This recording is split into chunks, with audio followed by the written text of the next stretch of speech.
Hey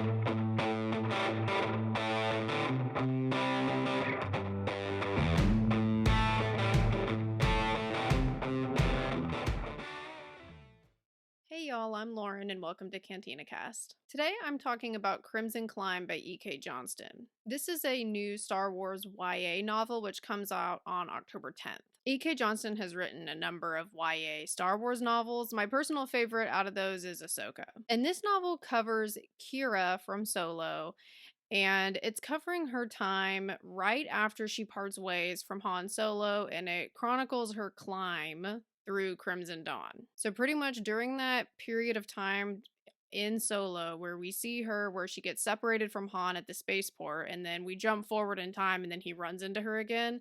This novel is pretty much covering what happened to her in between those two things. How did she get from being the very bottom on Corellia to being pretty high up in Crimson Dawn? First, I'm going to give my general thoughts on this story and just my impressions that I had when I was reading it, and then I'll start talking a little bit more detail and discussing spoilers, so I'll let you know before I start talking spoilers in case you're planning to read this one. This novel actually was a very pleasant surprise, not because I thought it was going to be bad or anything like that. I really like E.K. Johnston's work, so I figured it would be a good story, but I was kind of skeptical at first because I wasn't really sure what else there was to tell us about Kira that hadn't already been covered in Solo or Crimson Reign. But this novel actually, I did feel like gave me some further insight into her character and explained a lot of stuff that we missed in the timeline of how she gets where she is, and I would say most notably, more so than just the logistics of how she got so high in Crimson Dawn, but I would say the most intriguing part of this book was the way that it explores why Kira is the way that she is. How did she become so ruthless? How did she become this type of person that is really willing to do whatever it takes for the most part? And yet she's still someone that I root for, which is kind of difficult. We see Kira do some pretty questionable things on the page in the name of her own survival, and we see her make some decisions that do harm other people, that betray other people that have trusted her. But even despite that, I still couldn't help but hope that she turned out okay. Like, I'm seeing her do these horrible things, but I also understand why, and I also want her to still be all right at the end of it. So I do find it pretty notable that despite all of that, I still found myself sympathizing with her in a way. But at the same time, even though I was sympathizing with her, there was a really nice balance struck to where she wasn't overly sympathetic. Like, she's still ruthless and very cold, and you see that on the page.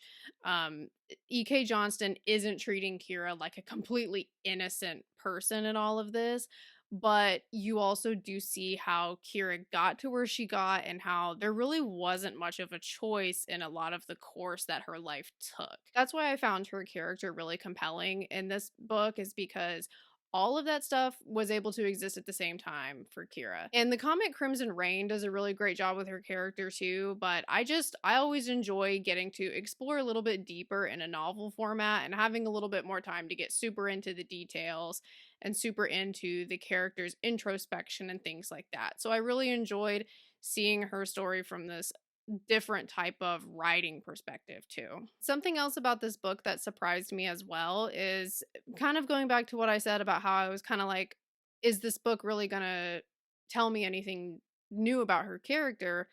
As I was reading this, something else that stood out to me is that it actually was a bit of a page turner.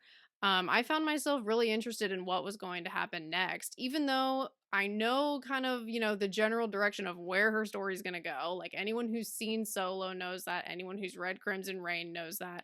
But I still was like, what's going to happen next? What's going to become of her? How is this mission going to go down? So I felt like all of that sort of like navigating the crime syndicates, that political maneuvering and stuff that she has to do, all of that was arranged in such a way that it really did make this book a page turner. So if you really like exploring the whole crime syndicate side of Star Wars, that sort of dark criminal underworld, if you like morally gray characters, and I mean truly morally gray, I don't mean a character that deep down is good but is just a little bit of a jerk on the surface. I mean, Kira is truly a morally gray character. She does some pretty inexcusable things, but you kind of get why at the same time. If you like all of that stuff in a story, you'll probably really like this one. I also liked as well how this book explained a little bit more about how the different crime syndicates work in a way that I felt like I didn't get that as much detail in Crimson Reign or in Solo. I know there's a lot of places in Star Wars canon where there's other places to learn about the crime syndicates, but this one I really liked the detail that it went into about that and just kind of the explanations that it gave about the functioning and sort of what the people in the syndicates go through on a day-to-day basis just to stay alive and to keep their employers happy. So, yeah, long story short, overall, I really enjoyed this read. It surprised me in a good way, and I would recommend it if you like all of that type of stuff that I mentioned. You probably will enjoy this read. At this point, I am going to start talking spoilers, so if you're planning on reading this one and you don't want spoilers, now is your time to turn back. So, as I mentioned, this novel opens right after Kira and Han are separated at the spaceport. And Kira ends up getting caught by the White Worms. That's the child crime gang that she's a part of on Corellia that's run by Lady Proxima, that horrible Grendelid that we see in Solo. And she's taken back to the sewers where the gang is, and she's punished pretty severely. And when all of this is happening, this is really where we start to see the seeds planted of how Kira gets to the point that she is when we see her in Solo, when she's, she's grown up and she's got a little bit of a different air about her and all that kind of stuff. So this moment is where all of that kind of begins. When she's being punished and when she's waiting on her punishment, she's just thinking to herself how she made a big mistake by relying on someone else, even though she knows that Han meant well. And she still has a lot of good feelings about Han. She regrets depending on him because she feels like she should have seen it coming, that a mistake was going to be made, that he was overconfident, and she feels like she just really got herself in a worse situation by depending on someone else. And so at this point, she's pretty much decided that she will never make that mistake again. She's only going to rely on herself. She will be willing to cast anyone aside who gets in the way of her survival or threatens it in any way. And it's really just her and herself versus everybody else. And it's very easy to see why she feels this way because in this story, we see her experience a lot of atrocities at the hands of adults who are leaders in these different gangs. Like when she's in the White Worms on Corellia, she's a teenager, she's a child. So you can really see how that would, starting off that way, just starting off having to struggle like that, starting off with every day being a fight for survival, like how the kids are having to fight over food, they're having to fight each other. At one point, she has a rival in the gang that things get very violent between the two of them. And so you can see how growing up in this type of environment, it would create a type of person who genuinely believes that the only way to get by in this world is to be ruthless. And there are times that we see in this story that she is having a little bit of sympathy for other people that she's working with and things like that, but she pretty much pushes it down immediately because she feels like she can't afford to feel sorry for anyone. She can't afford to show any sort of kindness towards anyone that she's working with that might cost her something because it's a cost that she can't afford. So she is punished severely by Lady Proxima, and then after that Lady Proxima decides that she's going to sell Kira into slavery, and the person that she's selling her to is just an absolute even worse person than Proxima, honestly, which is really saying a lot because Proxima is pretty awful.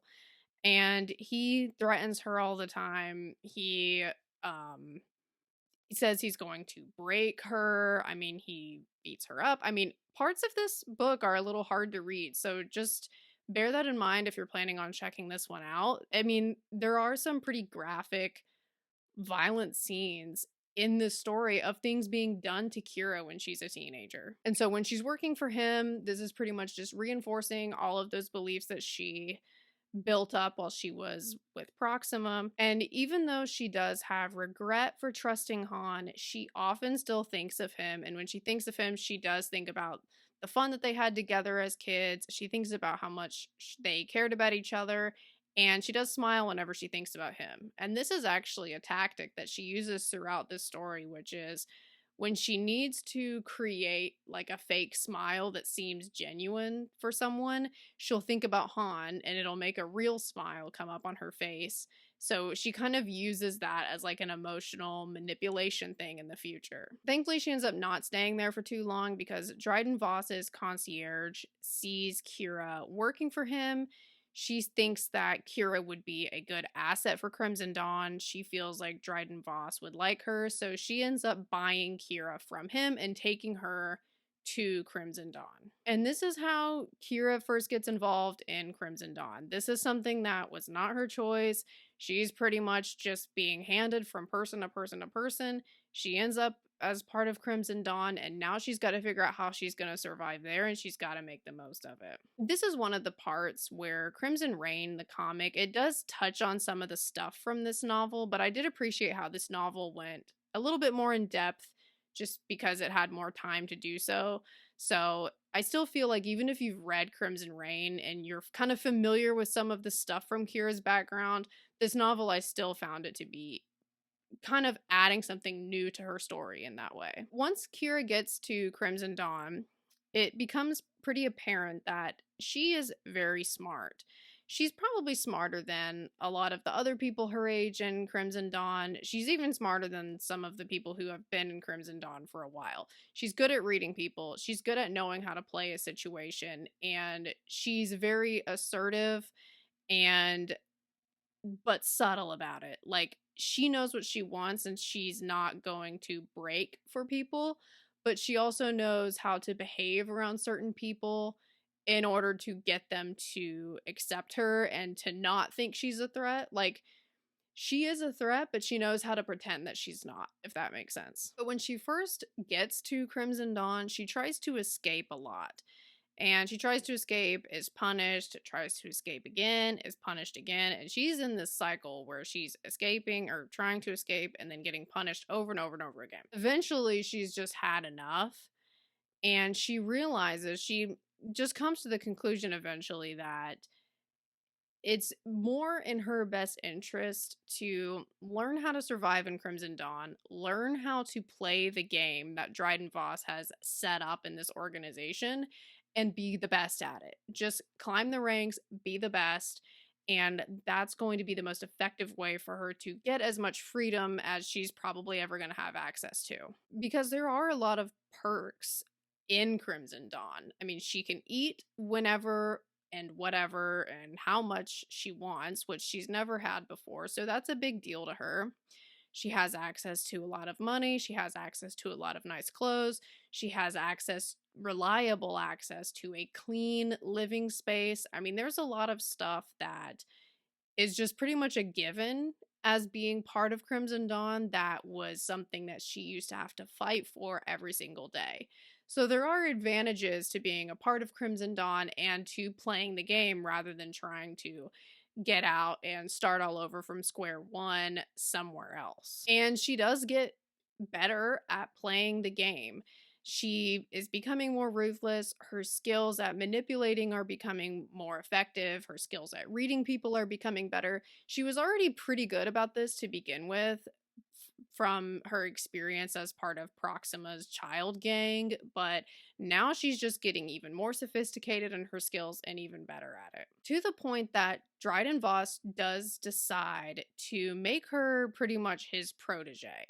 He decides that he wants to personally train her and really start working with her on a like one-on-one basis where he's pretty much teaching her even more about how to get by in this syndicate. The reason this starts up is because the thieving group that she's part of in Crimson Dawn, there is a leak in that group, and her and Dryden Voss are really the first people to sniff out who the leak is.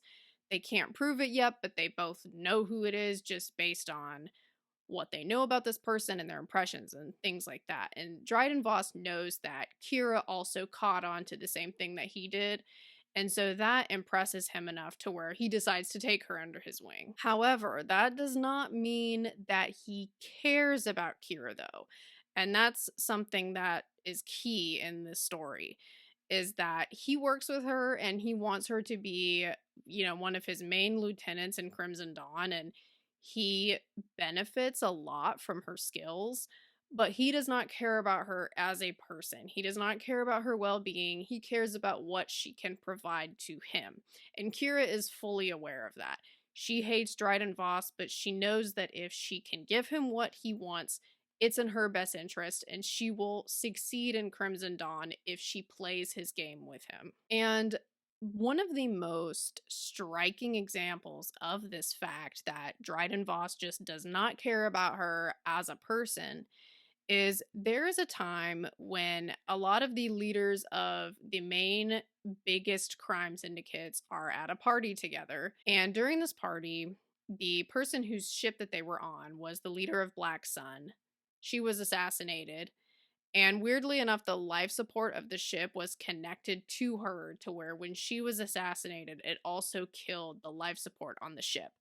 I'm pretty sure this must have been for security purposes, to where it would provide an incentive for someone to not try to do a coup, because if someone tries to do a coup, then they're killing themselves too, I guess. But I mean, it didn't work because the coup still happened anyway. But Kira knew how to do CPR. So Kira was doing CPR on the person who was assassinated, and therefore keeping the ship running for the most part, at least enough for everyone to not die. And while she's doing this, Dryden Voss and the other members of Crimson Dawn who were at this party, they actually run to the ship and are getting ready to leave Kira behind. Even though Dryden Voss has put in all this time into training her, working with her, she's given so much to him. She's given him anything that he's asked for, anything that he's tasked her to do, she has successfully done. But he's just so ready to just leave her behind, for the sake of saving his own skin at this party. Of course, Kira is still able to make it off the ship in time and doesn't die, of course, and she does make it back to the Crimson Dawn ship before it takes off, and everybody on the ship is kind of embarrassed because they were about to leave her behind, and then she caught up to them. That scene was just, I mean, it was very telling in the fact that there's nothing that Kira could do that would actually make any of these people see her as a person. They view her as a tool. They view each other as tools. And that's just the reality of being part of Crimson Dawn. This is just how life is. And Kira recognizes that they were trying to leave her behind, and she does kind of have a moment where she's bothered by that and unsettled by that, but she doesn't really have too much time to get upset about it because it's just always on to the next thing. After this point in the story, we are seeing more instances where when pressure is put on Kira, she is willing to take down other people in order to save herself, even people who thought that they were friends. And even when that does cost people their lives, she's still willing to do what needs to be done in order to save herself. And even though obviously that's horrible because she is responsible for the deaths of people that she's working with, and intentionally so, it's also like, as I was reading the story, I kind of was seeing how she got to this point is because of things that had been done to her, because of the way that these syndicates function. It's really the only way to not get killed yourself is to be this way. Definitely doesn't make it okay, but it was keeping me invested in Kira's character. It was making me still care about the character and wanting her to be okay, even though she's done horrible things. And at the end of this story, Kira goes on her most dangerous mission yet for Dryden Voss, and this is also the one that seems to be the most top secret and the most sensitive. So it's a pretty big deal that he's trusting her to lead this mission that he sends her on. And what this mission is she has to go to a planet where there is some sort of like a Jedi temple on it. The way that the temple was described, to me at first it sounded more like a Sith temple, but once it's explained further, it sounds like a Jedi temple that just has a lot of, it's kind of like an Indiana Jones type of temple where it's really dangerous to get from one end to the other. There's a lot of traps, there's a lot of the crew on this mission ends up getting killed as they're making their way through the temple. And what she has to do is there's an artifact waiting at the center of it that she has to get and bring back to Dryden Voss. And the reason that this artifact is of interest is because Maul wants it. So if you've seen Solo, you know that Maul is at the head of Crimson Dawn and also is pulling the strings of other crime syndicates as well. And pretty much in this book, all the way leading up to this point, it is kind of sprinkled in there, mentioned a little bit that Kira can tell that there is somebody above Dryden Voss. There's a mysterious type of person who is telling the crime syndicates what to do. Not just Crimson Dawn. He's telling the other ones what to do too. And everybody's listening to him. And she's kind of like, I can't imagine what this person must be like for Dryden Voss to be afraid of him and for these other people to be afraid of him. Like, he must be crazy. And she's talking about Maul, who we see at the end of Solo. And so that's who this mission is for. It's a personal mission for Maul because he wants this force artifact that's in this temple. And because she was able to successfully obtain this artifact, survive the mission, make it back without most of her crew members, and deliver the artifact to Dryden Voss, he actually has her meet Maul, and she's going to do more missions for Maul of this nature. And so the book ends with her really gaining the biggest, most sensitive amount of trust that she can get from Dryden Voss, because now she's personally running errands for Maul. And that is a very high stakes position to be in because of the importance of Maul in Crimson Dawn. And so the way that this book ends, we see she's won this first stage of the game where she's gotten the highest level of trust from Dryden Voss and from Maul that she could possibly get. She's made herself indispensable in Crimson Dawn. So she's won like this first stage of the game, but of course if you've read Crimson Reign, the comic, you know that that's not the end of the game playing for Kira. She's not done by any means.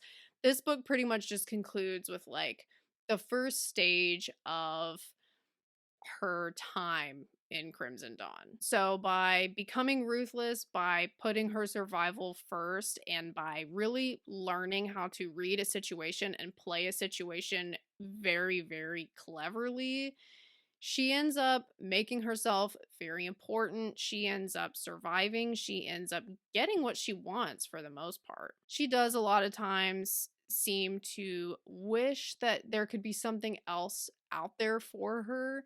And we see this a lot of times when she's thinking about Han, and she's thinking about Han's outlook on life, and she wants to imagine that she could have the type of life that he wanted to have.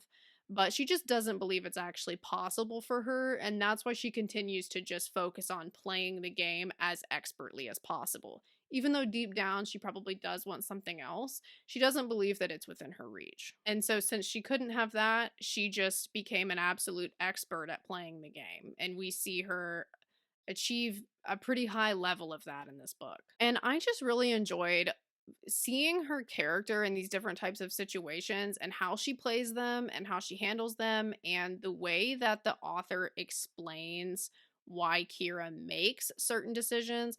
That was something that really just shed a lot of light on this character for me, and just kind of, it was a nice thing, I think, to just dig into a little bit more. Because there really is a lot to Kira, and in Solo, we don't really get to see a lot of that, and Crimson Reign does a really good job of exploring that as well, but I always appreciate having that in a novel format too, because I feel like I got to get a little bit more introspection and just like Kira's own inner thoughts that way. And the way that these different missions were set up, the way that the conflicts between Kira and other members of Crimson Dawn were described and explored, and kind of seeing how those played out, all of that is what really kept me reading and really made this book feel like a page turner, because of all of that, those sorts of manipulations that people are doing to each other, and kind of how they're playing each other and undermining each other and all of that. And so even though I wasn't really sure what to think going into the story, for all of those reasons, I really ended up enjoying it. Let me know in the comments if you're planning on reading this one, especially if you've read Crimson Reign. I'd be interested to see what y'all think about how this novel and the Kira that we see in this novel compares to the Kira that we see in Crimson Reign. And thanks so much for watching, y'all, and I hope that y'all have a great rest of your day. Bye, guys.